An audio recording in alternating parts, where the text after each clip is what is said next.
For that little boy living with AIDS. Gonna tell you a story, tell you a story. You can wait on me. There's a man, oh yeah, standing on the corner. He has no home, he has no phone, and his blue skies are gone. Can you hear him crying now? A girl searching for a father, a friend, praying that soon someday will but instead of walking away, open up your heart and say, I'm here. You don't have your tears. I'll be there in a hurry when you call. Friends are there to catch you when you fall. It's my shoulder, you can lean on me.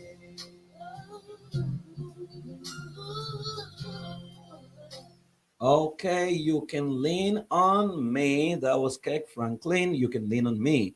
I'm so excited to have come your way again today. Welcome to PFthinks. This is me reaching you live from Lagos, Nigeria, from Praiseful International Studios. I'm so excited to have come your way, and thank you so much for always putting up with me and always been there at all times. How are you doing today? I'm super, super, super excited to be coming live to you all the way from Lagos, Nigeria, wherever you're joining me from. For those of you joining from North America, South America, and for those of you joining from the continent of Africa, and for those of you joining from Asia, I just want to say thank you so much because I know that I can lean on you and you can lean on me.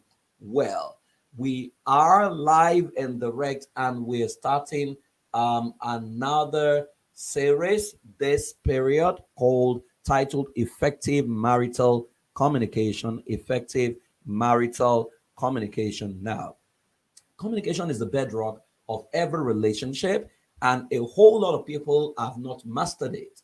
Now, many people talk, not everyone can communicate. And lack of communication, effective communication, especially as effective, has destroyed a number of relationships. One of the things I have found out in my work and in my practice and in many relationships I've been privileged to work with is the fact that a lot of people can talk and they can't communicate. And when they can't communicate, what happens is there's a strain on their relationship and they wonder why their spouses are not friends with them. Now, a lot of people do not know that the goal of words is creation, that your word will create feelings, will create emotion. Your words will create emotions for your people. It will create an experience for them. That is why I always say to people more than ever, if you have not learned to effectively communicate, you are going to lose a lot of relationships. You are going to live on the edge. You're going to destroy your own self esteem and you're going to try to destroy other people because your words will hurt them. You are going to destroy them. And if you check people who talk down on people, they are people who never love themselves. They are people who are very, very selfish, self centered, and they think the whole world, revolves around them. Consistently, they try to bully people into submission because it makes them feel good.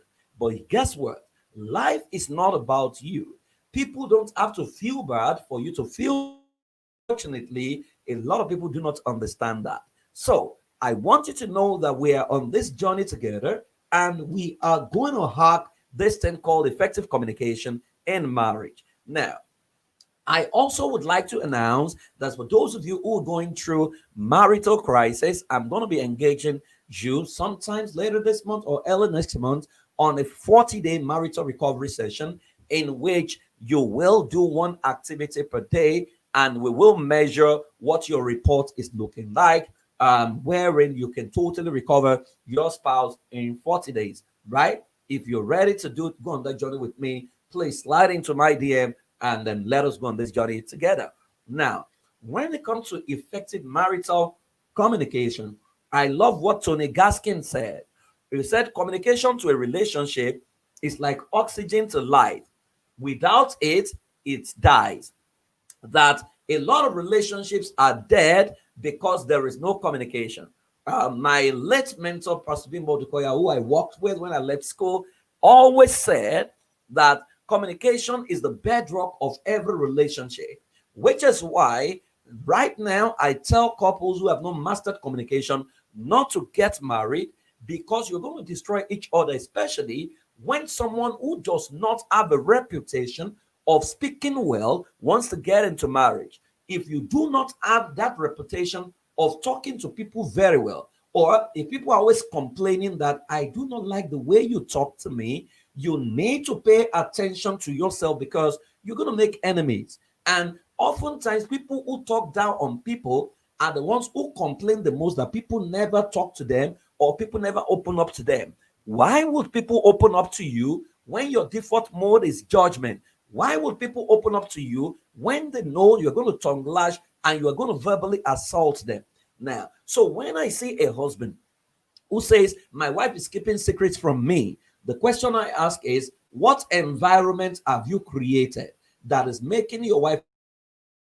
Because when people realize that you cannot handle their truth to protect you, they will keep it away from you. So every time they come to you to report something, if your default mode is to just open your mouth and judge without seeking to fact find, because a lot of people, their communication mode is always fight. They are ready to fight. They are not ready to fact find. They are not even ready to discuss and resolve issues amicably. It's always about fight. And when you accuse people, because the communication code for many people is accusatory and not fact finding, and when you have always fault finding and not fact finding, you are going to lose the dearest people in your life.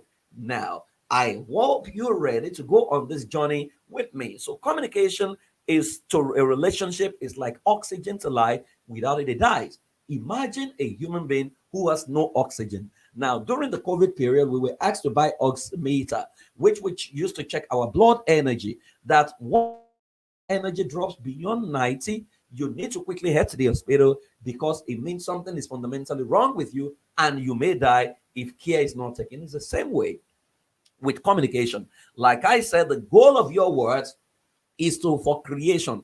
It's not for talking, right? That you create your world with the words of your mouth. So if the goal of your words is to create, what are you creating in people? Are you creating a good feeling? Are you creating a bad feeling? Are you creating in them a bad experience? I was having a conversation with a friend, a longtime friend, in a particular group, today, earlier today, and all of a sudden we were arguing about something, and she took a different opinion to others, and we respected her opinion. And all of a sudden, I just heard, she just typed, that you guys are brain dead or something like that. Wow. And someone was trying to say, you don't talk to friends like this. And you say, well, I don't even know what I'm doing with you guys. And the next thing she left, right? And I sat back to think about this, to say, why would someone call friends brain dead? Now, it dawned on me that it's how you see people. That when you see yourself as superior, more intelligent, and you think your class is higher than people, you will talk down on them. Unfortunately, a lot of people whose venom from their mouth has destroyed a lot of people's esteem cannot even handle half of what they dish out to others. That when people differ from them, they lack the capacity to handle it, right? And that's why when you're married and you know that you're married to a spouse who has consistently succeeded when it comes with communication and succeeded in relationship, is a plus. There is nothing you're trying to prove to show that you are ahead or you know more than them. It's humility and wisdom on your part to cue in and ask them to teach you how to effectively communicate. A lot of us talk We talk down on domestic servant. The words of our mouth, it's not creating a good feeling for people. You know what it means when people leave you and all they're thinking is committing suicide, or when they leave you, they feel less than themselves, or when they leave you, they feel everything they've done is just trash and you do not appreciate anything they have done, right? You know that your words is creating pain for people. Now, like I said, everyone can talk, but not everyone can communicate. So let me quickly get down to the fundamental truth about communication in this particular session. Then we'll continue the discussion tomorrow. The most important nation on earth is your family, because your family is the production factory of the society. Is one of the core presupposition that I've consistently talked about, that your family is the most important nation. Now imagine how many nations have gone to war simply because they couldn't apply diplomacy and they couldn't apply mediation in resolving complex issues. That's why I see couples eat themselves and domestic violence happens. What I see is a behavior that is less than the way human beings should behave, because human beings should be able to resolve every issue amicably. I talk a lot to my friends. Sometimes we hurt each other, but guess what? We're able to sit down and talk things through and see from each other's sides, because life is not always this or that.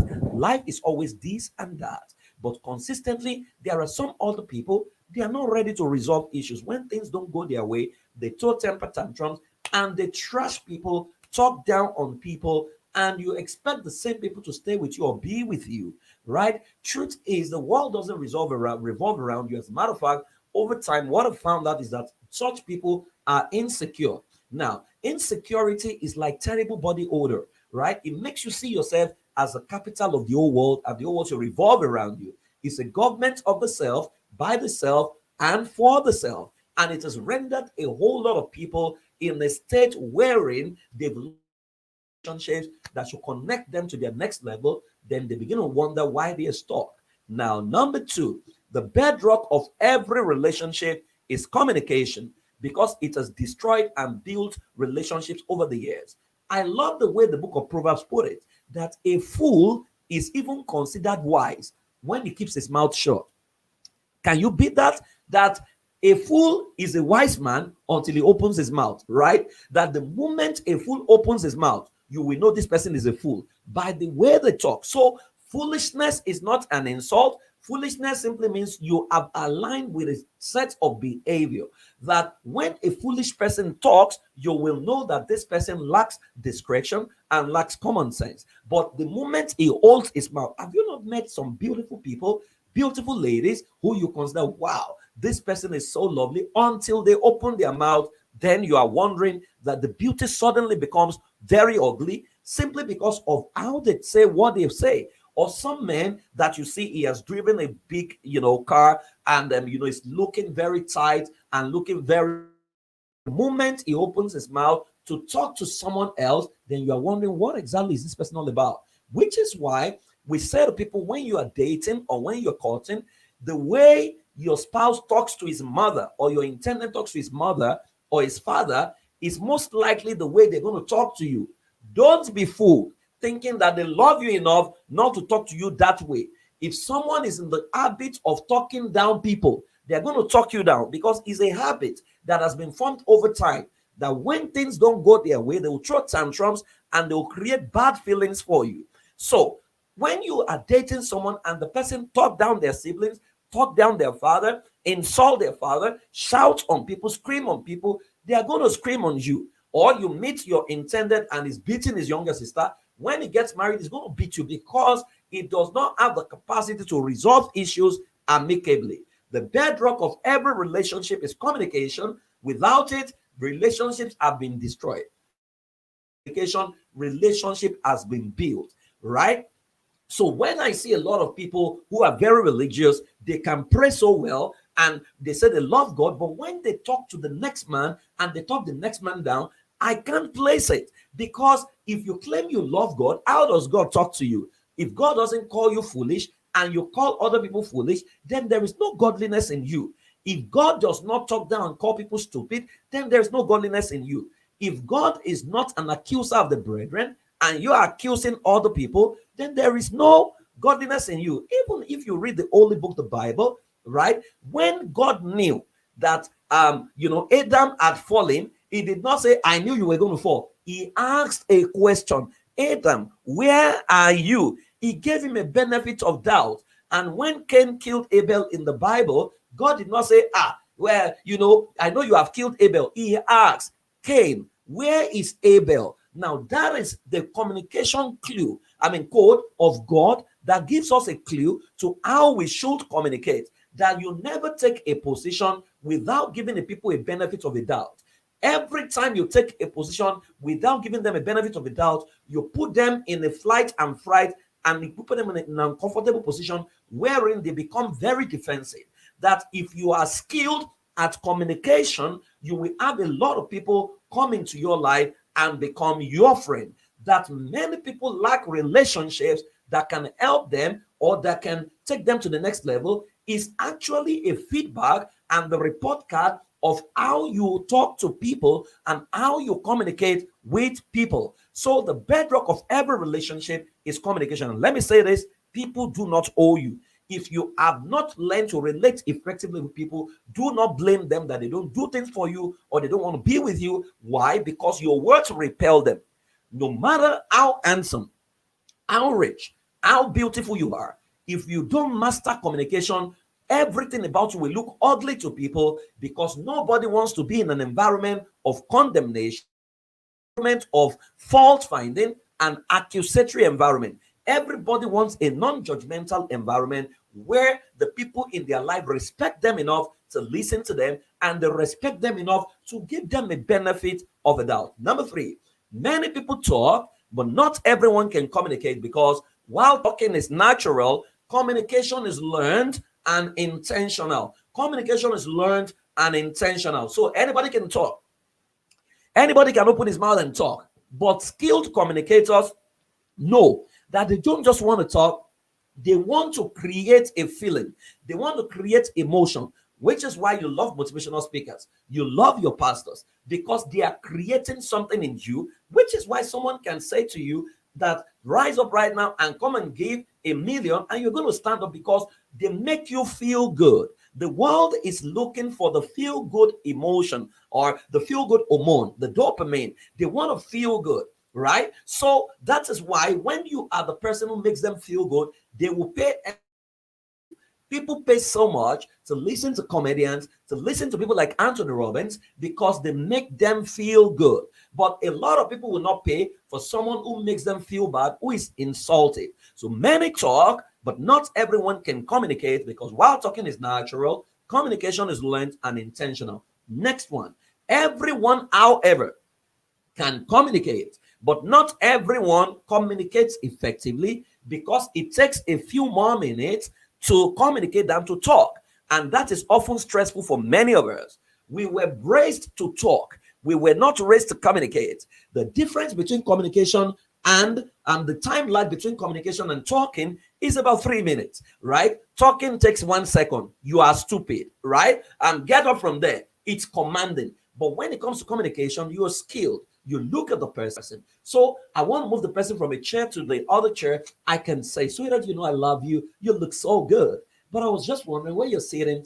It doesn't look too good for my princess or for my prince. I was just wondering if you can move to this particular chair. It will make you feel better. It will make you more, and it will make you look like a royalty. And I'll take a selfie with you. What do you think they will do? They will move in your direction, right? And they will move there, and consistently they will start sitting there. What have you done? Communication, which is why it's been said that trapped in every human being is a fool and a king, that the one you speak to is the one that responds to you. I love the way Proverbs put it, that the right words can bring out, love, but the wrong word can lead to war, right? So you need to understand that, a lot of us, when we lack the capacity to communicate effectively, you stress other people and you make them feel less than who you are. Next one, our communication style, however, is often dependent on our self-image of ourselves and others, because we can't communicate better than what we think of people per time, right? So if you see someone as a president, the way you talk to your president is going to be different. So a lot of people say, oh, I don't know how to talk. It's not true. There is always someone that they can't talk to anyhow, right? Because of how they see the person. So it's a function of how you see the person. Question is, if you see a military man and you know this guy has the capacity to shoot, will you go there and argue and say you are stupid, you are foolish? Nobody does that. That is suicide.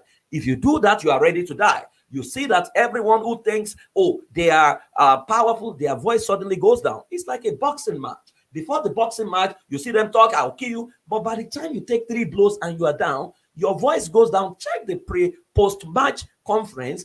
After every boxing bout, you will see that the winner is still talking highly. The loser, his voice has gone down. Why? Because events has now shown that you were just running your mouth. So your communication style is dependent on your self-image. Let me shock you. When you see a man or a woman who talks down on people, that person have terrible low self-esteem. It may manifest as superiority complex, but it's actually low self-esteem. There is something they're trying to hide, and they're trying to bully people because their greatness or their feel-good emotion is dependent on the smallness of other people. There is a pleasure they derive by talking down people because it makes them feel they are in control. But when they meet their match, you realize that it's either they leave a group. So if you see someone who consistently leaves a group, checks out of a group when things don't go their way, that is someone with low self-esteem. Now, so people who hate themselves talk down on people. You will never find someone who genuinely loves himself and loves life talk down on people. You will never find someone who respects people talk down on people. Every time you consistently see someone who talks down on people, talks to them anyhow, including drivers, domestic help, domestic servant, mother-in-law, father-in-law, that person has low self-esteem. As a matter of fact, when you hear someone make statements like, there is nobody I cannot talk to, there's nobody I cannot respond to, that's someone who lacks tact. And that's someone who we closed against them because they have not understood the protocol of life, that the protocol of life is, if you learn how to communicate, it's a master key that opens door for you. But if all you like to do is to just talk and open your mouth and whatever comes out, you assume that you are fine, then doors will perpetually become closed. Why is it that some of our children don't obey us? It's because we are talking and not communicating. You are not running a barracks. You are running a family. It's only in the barracks that you obey the last instruction, right? If you lack respect for your children, you will lose them, because there's a law that says whatever you respect, you attract. But whatever you despise moves away from you.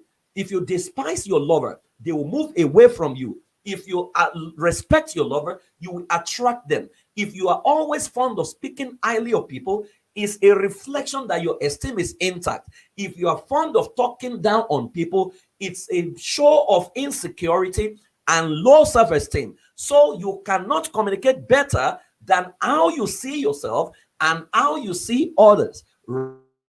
Understand that. So if I see a president, right, stand in front of me, am I going to look at him and say, you are very stupid? No, I'm not likely going to do that, because I know that that president is my key to many of the things I desire in life. So I'm going to massage his ego. Why? Because I know he's a royalty. Now, every of us have the capacity to do that. But let me tell you, there are still people who will still talk down on the president, and they don't know the protocol of life, right? But a lot of people who will talk highly of the president in his presence, when he turns back away, they begin to talk him down, right? And that is to show to us that we all have people we respect. So when someone says, I cannot, and I don't know how to talk, it's not true. There is always someone they talk highly of. People don't talk down their pastor, but they talk down their spouses. People give other people respect who they want something from, but they talk down people who are below them. Now, those people, they don't have respect. They are respecters of person. There's a difference between having respect and being a respecter of men. Being a respecter of men means that your behavior and your communication code changes depending on who you are dealing with. But if you have respect, it does not change. You will first see people as man made in God's image, and you will ask, how do I want them to feel? Because before you open your mouth, you need to ask, what do I want at the end of the day? So here is the deal. Someone wants someone to help him or her, right? But he has not asked that question. And if you have asked that question, you begin with the end in mind that even when they say something that doesn't go down well with you, your win is what you want, right? And it's your win that instructs your communication code and instructs your non-verbal communication, which includes your body language, to say, this is what I want. So the example I gave is this. I walked into a meeting one day to a mentor. I've always wanted to mentor him, but I've never met him, right?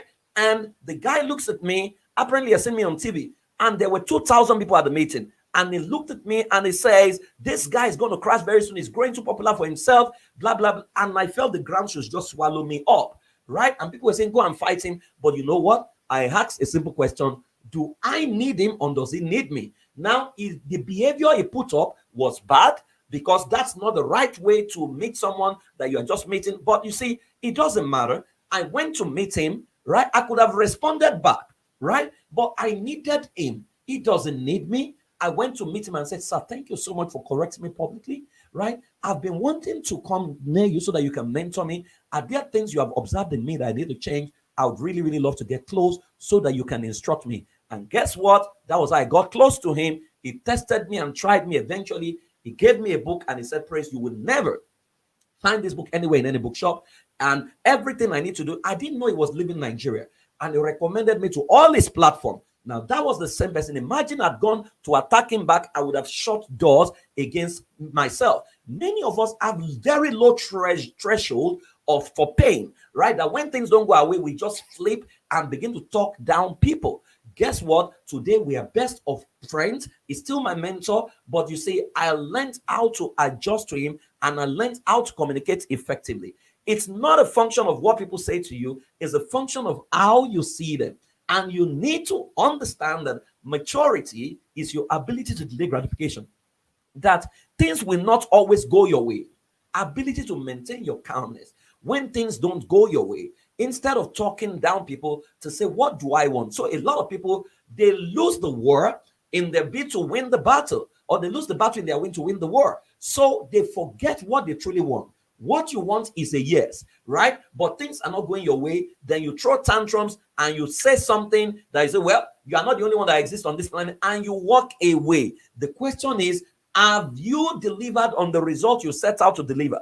Which is why don't just open your mouth and see anything. You need to check your environment. You need to understand the person you are dealing with and say, what is the best way to talk to this person? You need to understand their person.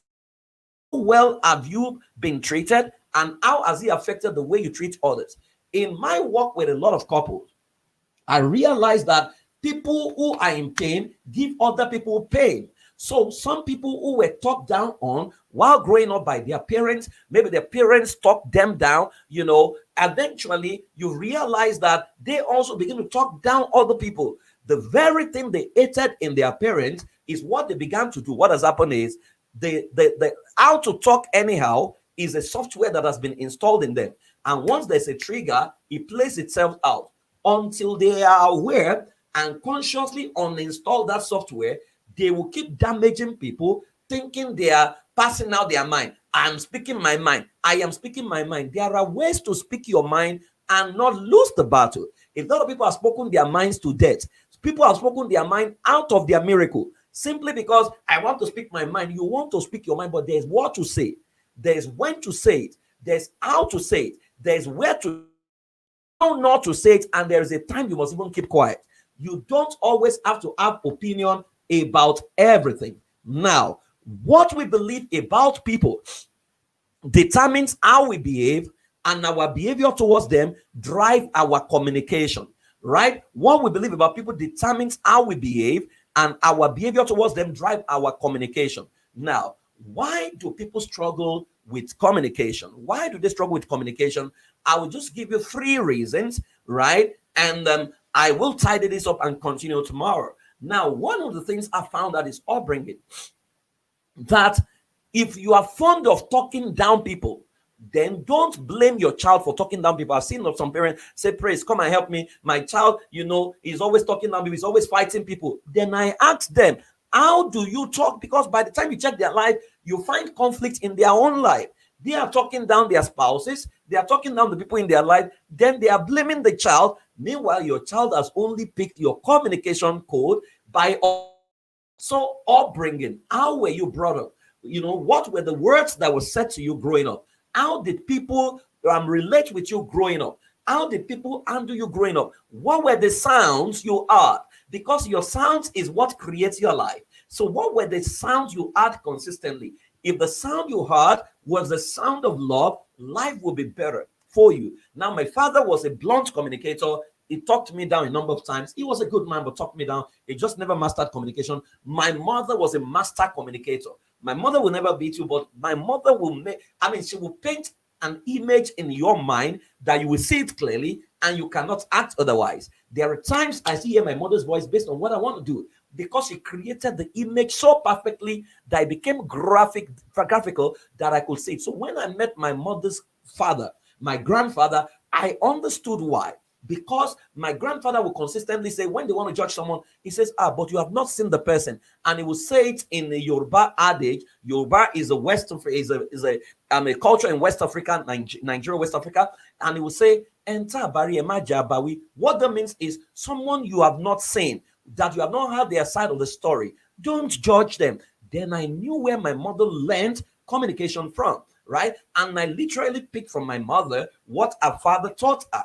So upbringing, if your upbringing was toxic, then your speech will most likely be toxic if you don't clearly intervene, which is why I always appeal to people. If your upbringing was dysfunctional, you need to get help, or else you will replicate the same in your life and create a dysfunctional system within your family. I have seen too many people lose their spouses to a better communicator. Even though we do not endorse adultery and it's a no-no, but if you are fond of talking down your spouse, meanwhile there's someone else who affirms your spouse, who makes your spouse feels like a king or a queen, they will naturally defer to those kind of people. They want someone who brings out the best in them, not someone who consistently reminds them of what they are doing wrong. So upbringing can affect your communication, right? So when I'm working with people and they say, they can't communicate effectively, I begin to ask, who is your father? Who is your mother? Who did you grow up with? What circumstances do you grow up with? Next one is our significant emotional experience. That people can go through pain that can destroy the way they see humanity. So how many times have you seen on social media people write things like "man has come"?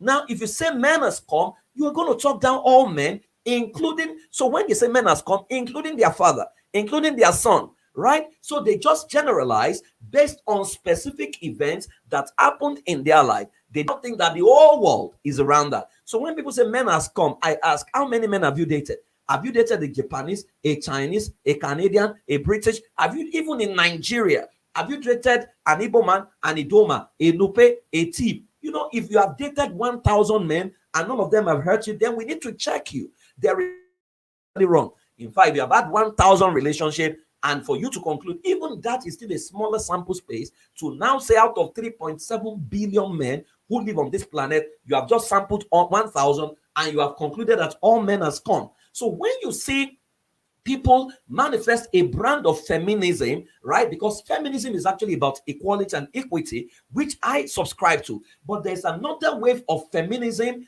that is, how to simply, elevate themselves and trash men, right? So when you see them talk and say men has come, men are useless, or women are useless, it's born out of pain. Instead of healing from the pain, they become advocates and they begin to champion a new course that doesn't bring peace to our world. So when I see people who are very toxic on social media or toxic in their relationship, I want to check what pain has this person been through that makes them talk like this, because a lot of people communicate pain, not pleasure. When someone's word is creating war consistently, that's someone to move away from. Because while it looks like they are activists, they are activism that is void of wisdom, right, will lead to destruction, because people will be led to their early death.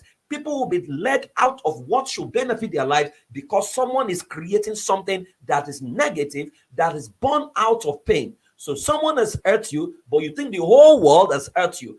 Mr., Mrs., you are not the universe, right? The whole world does not revolve around you. You are learning to practice what we call self-socracy, a government of the self, by the self, and for the self. You need to confront your pain and deal with your pain. And I've seen people who used to talk anyhow, men as come, men are this, women are this, women are that. By the time they take them through pain, through healing therapy, you find out that they calm down and they begin to see things differently, because your map has been clouded and distorted by the pain that you went through.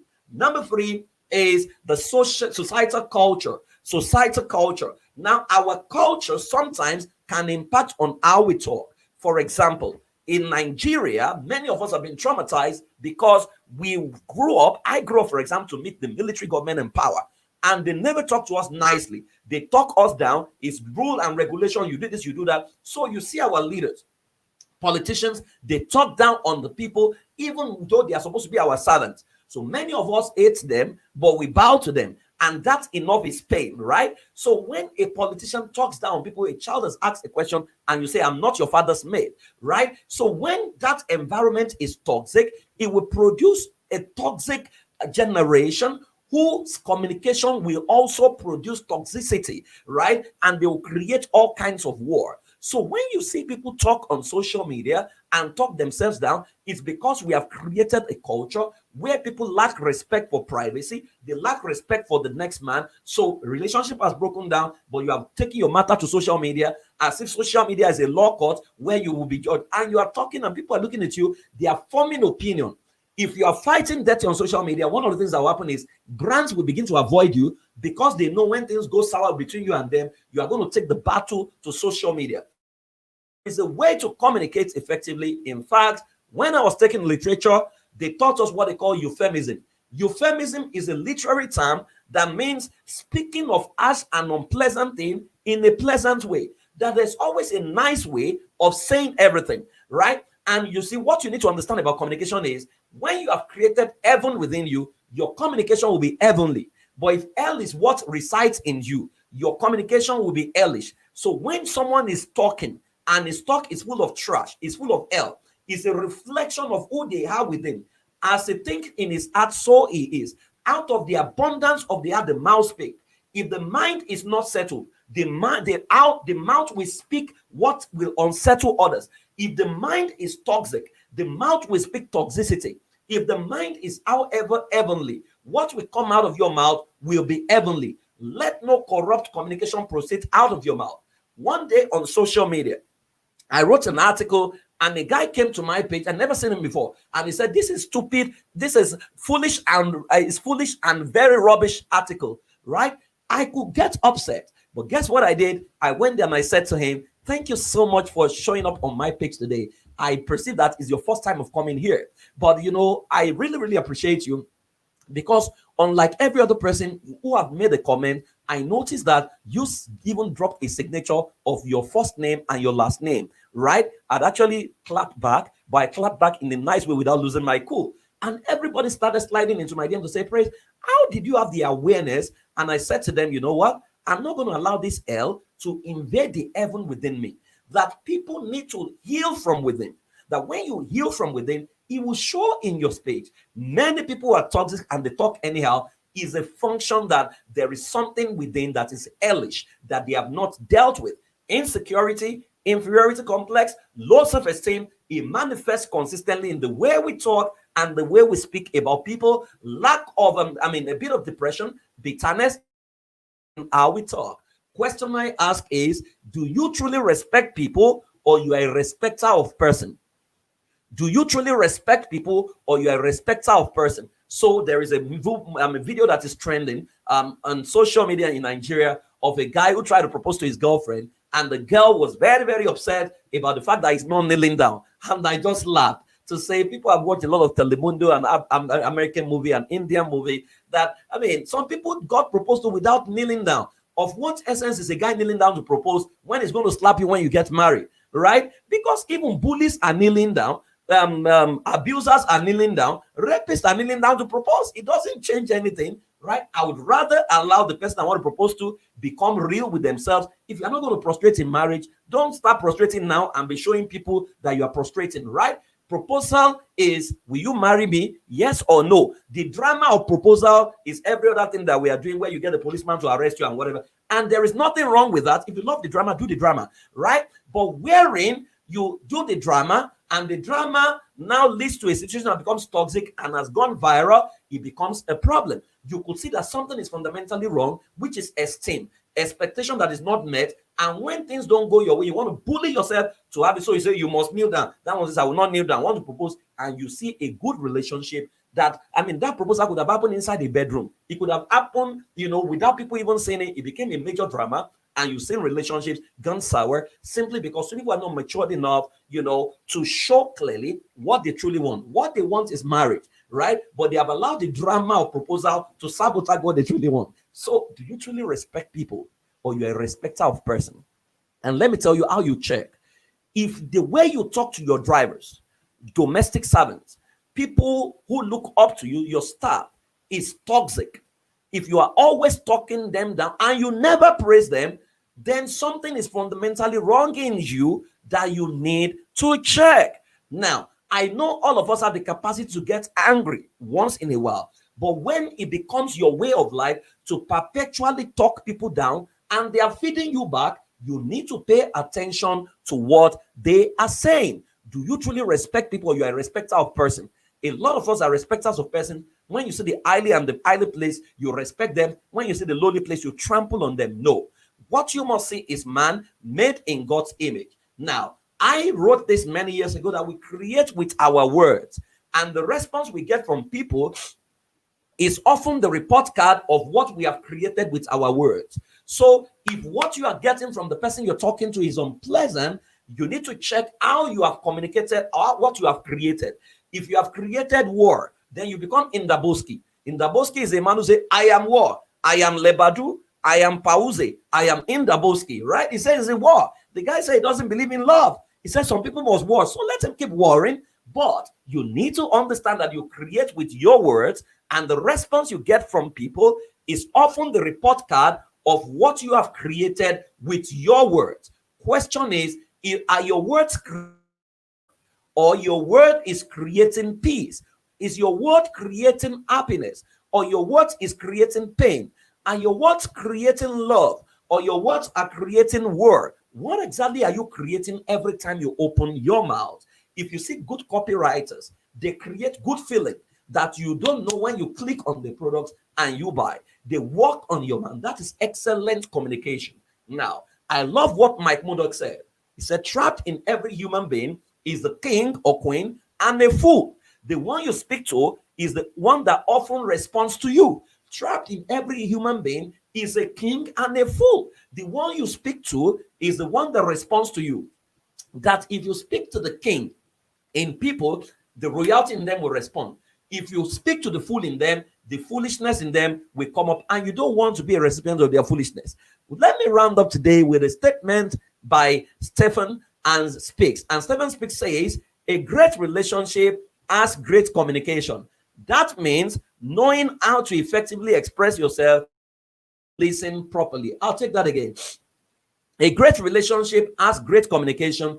That means knowing how to effectively express yourself and how to listen properly. Let me tell you, you can always win with excellent communication, because it starts from you. Who you are is what is reflective in your communication. Your words are you, right? And you create with your words. So in case your esteem is low, you need to deal with your low self-esteem right now. In case you are hurting, you need to go through proper healing therapy so that you can be wholesome and your words can be wholesome and bring healing to people instead of damaging people. Till I come your way again tomorrow, and we take this discussion to another level. Keep loving, keep living, and remember, we are all saviors, and we can actually make love as against creating war. I honor you, and I'll see you, because I know that truly you will win. Bye-bye. Have a fantastic day.